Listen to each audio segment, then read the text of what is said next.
தம்பி ஒருத்தர் வந்து என்கிட்ட கேட்டாரு, என்னன்னா இந்த பெரியார் டாபிக் ஒண்ணு ஓடிட்டு இருக்குது, பெரியார் ஏதோ அடிச்சாருன்னு சொல்றாங்க, இல்லன்னு சொல்றாங்க, எனக்கு ஒன்னும் புரியல, என்னதான் பிரச்சனை பெரியாருக்கும் கடவுளுக்கும் அப்படின்னு சொல்லி கேட்டாரு. நான் சொன்னேன், இல்ல தம்பி, நீங்க வேற யாராவது கேட்டா உங்களுக்கு பிடிக்கிற மாதிரியான பதில சொல்லுவாங்க, வேற யார்கிட்ட அது கேட்டு பாருங்க அப்படின்னு சொன்னேன். அவர் சொன்னாரு, இல்ல நான் வேற ஒருத்தர்கிட்ட கேட்டேன். அவர் சொன்னாரு, இந்த பெரியார் ஒரு பைத்தியம், அவர் வந்து இந்த சாமியெல்லாம் இல்லன்னு சொல்லிட்டு சாமிகளை கேவலமா பேசிக்கிட்டு பிள்ளையார் சிலையெல்லாம் போட்டு உடச்சிக்கிட்டு கிடப்பாரு அப்படின்னு சொன்னாரு. ஆனா எனக்கு அது என்னன்னு தெளிவாகல. ஏன்னா அவனுக்கு இருக்கிற 1000 பிரச்சனைலாம் 1000 வேலை இல்ல, ஒரு ஆள் எதுக்கு இந்த கடவுள்கிட்டயே போய் வம்பிழுத்துக்கிட்டு இருந்திருக்கணும், அவருக்கு வேற வேலையே இல்லையா, சும்மா எதுக்கு அதை பண்ணிருக்க போறாரு அப்படின்னு ஒரு குழப்பம் இருந்துகிட்டே இருக்குண்ணா அப்படின்னு சொல்லி கேட்டார். அவருக்கு நான் ஒரு சில விளக்கம் சொன்னேன், அவருக்கு அது புரிஞ்சுதா பிடிச்சதா என்னன்னு தெரியல, போயிட்டாரு.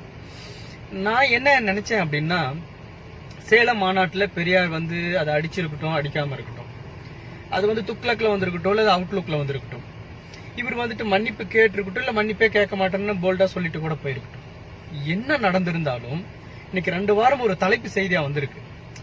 இதே மாதிரி வருஷத்துல 2-3 வாட்டி ஒரு தலைப்பு செய்தியா வந்துடுறாரு. என்னன்னா, ஒரு தலைவர் இறந்து போய் 40 வருஷத்துக்கு மேல ஆயிடுச்சு.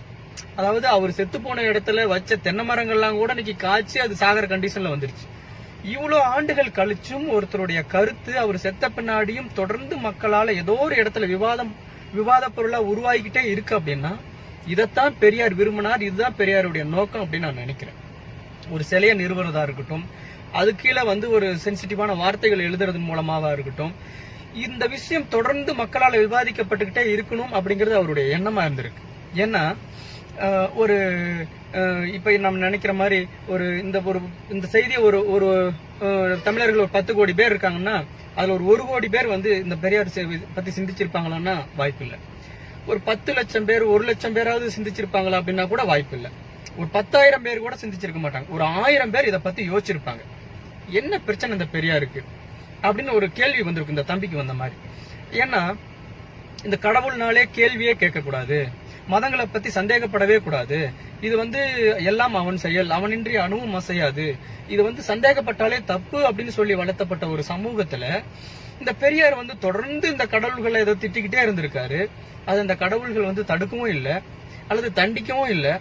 ஒருவேளை தெய்வம் நின்று கொள்ளுங்கிற மாதிரி பின்னாடியாவது தண்டனை கொடுத்தாரா அப்படின்னா அதுவும் இல்லை. ஏன்னா ஒரு சராசரி மனிதன் வாழ்ந்ததை விட அதிக வாழ்நாள் வாழ்ந்துட்டு போயிருக்காரு. அப்ப இவங்க சொன்னதெல்லாம் வந்து சரியாதான் இருக்குமா அப்படிங்கிற ஒரு கேள்வி எல்லாருக்குள்ளயும் வரும். அப்போ அதை பத்தி இந்த மாதிரியான கேள்விகள் வந்தா அதுக்கான விடைகள் கிடைக்க என்ன ஆகுறாங்கன்னா, ஓகே, இவர் வந்து இந்த மத பிரச்சனைக்காக கடவுள்களை வந்து பேசியிருக்காரு, மதத்துல என்ன பிரச்சனைனா ஜாதி பிரச்சனை இருக்கு, இந்த ஜாதிக்காக மதத்தை பேசியிருக்காரு, கடைசியா இவர் என்னதான் சொல்ல வராரு அப்படின்னா, மனிதர்கள் பேதம் இல்லாத இருங்க, மனிதர்கள் எல்லாம் சமம்னு சொல்லியிருக்காரு. இதை சொல்றதுல ஒரு தப்பு கிடையாது, இதை சொல்ல வேண்டிய தேவைக்காக இதையெல்லாம் சொல்ல வேண்டிய கட்டாயம் அவருக்கு வந்திருக்கு அப்படின்னு சொல்லும்போது, அவன் அந்த 100 பேர், இந்த 10 கோடி பேர்ல ஒரு 100 பேர் வந்து ஒரு முற்போக்கு சிந்தனையாளனா மாறுறான். இப்போ இவ்வளோ 10 கோடி பேர்ல உலகம் முழுக்க இத்தனை ஜனத்துல இந்த 100 பேரால என்ன சாதிச்சிட முடியும் அப்படின்னு கூட நம்ம நினைக்கலாம். ஆனா ஒரு ஊர்ல வந்து உடம்பு சரியில்லாம இருந்தாங்கன்னா வந்து ஒரு 1000 பேர் இருக்காங்கன்னா அங்க ஒரு டாக்டர் தான் இருக்காரு, 1000 டாக்டர் உட்காந்துட்டு பாக்குறது இல்ல. ரொம்ப மைனாரிட்டியா இருக்கிறான் அப்படின்னு நம்ம சொன்னா, யார் இந்த உலகத்துல மிகப்பெரிய மைனாரிட்டியா இருந்தான்னா இந்த உலகம் உருண்டையானதுன்னு சொன்னவன் தான் உலகத்துல மிகப்பெரிய மைனாரிட்டி. ஏன்னா உலகம் முழுக்க அவனுக்கு எதிராக தான் இருந்துச்சு, உலகம் தட்டையா தான் இருக்குன்னு சொல்லிக்கிட்டு இருந்தாங்க. அவன் அதை எதிர்த்து வந்து உலகம் உருண்டைன்னு சொன்னா அது ஏத்துக்கல, அவனை கொன்னாங்க. இன்னைக்கு வந்து உலகமே அதை ஏத்துக்கிட்டு இருக்காங்க. அந்த மாதிரி ஒரு முற்போக்கான விஷயங்களை பேசும்பொழுது அதுக்கு பெரிய எதிர்ப்பு வரும், பெரிய பின்னடைவு வர மாதிரி தெரியும். ஆனா அது உண்மைங்கிறதுனால அதை பேசிதான் ஆகணும். இன்னைக்கு உருவாகிற பிரச்சனைகள், இந்த பெரியார பத்தின டாபிக் வருஷத்துல 2-3 வாட்டி அவர் தலைப்பு செய்தியா இந்தியா முழுக்க கவனிக்கப்படுறாரு.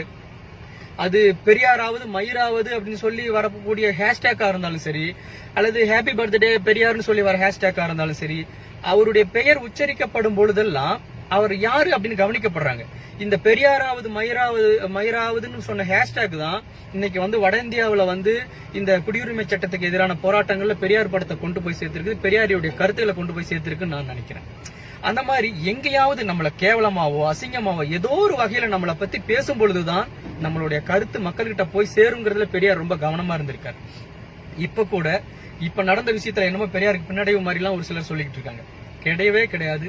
எந்த பொத்தான அழுத்தினாலும் பெரியாருக்கு தான் ஓட்டு விழுவுது. எப்படி பால் போட்டாலும் அது பெரியார் சிக்ஸர் அடிச்சுட்டு தான் இருக்காரு. ஏன்னா அவர் சொல்ல வந்தது வந்து மனிதர்களுக்குள்ள பேதம் வேண்டாம் அப்படின்னு சொன்ன விஷயத்த அவர் சொல்றதுக்காக இது சொல்ல வந்த விஷயம். அதை எப்படி எதிர்த்தாலும் வந்து அவருக்கு தான் வந்து வெற்றி ஆகிட்டு இருக்கு. அவருக்கு எந்த விதத்திலுமே தோல்வி வராது. எந்த விதத்திலுமே வந்து அவர் வந்து சக்சஸ் ஆகிட்டு தான் இருக்காருன்னு தான் நான் நினைக்கிறேன். இப்ப நடந்த விஷயம் பெரியாருக்கான வெற்றி தான். இது மாதிரியான விஷயம் தொடர்ந்து பெரியாருக்கு வெற்றியை கொடுத்துக்கிட்டே தான் இருக்கும். தொடர்ந்து இது மாதிரியான எப்படியாவது ஒரு விஷயம் வந்து தலைப்பு செய்தியில வந்துகிட்டே தான் இருப்பாரு. அவருடைய தேவை வந்து இன்னும் அதிகமா தான் ஆகிட்டு இருக்கு.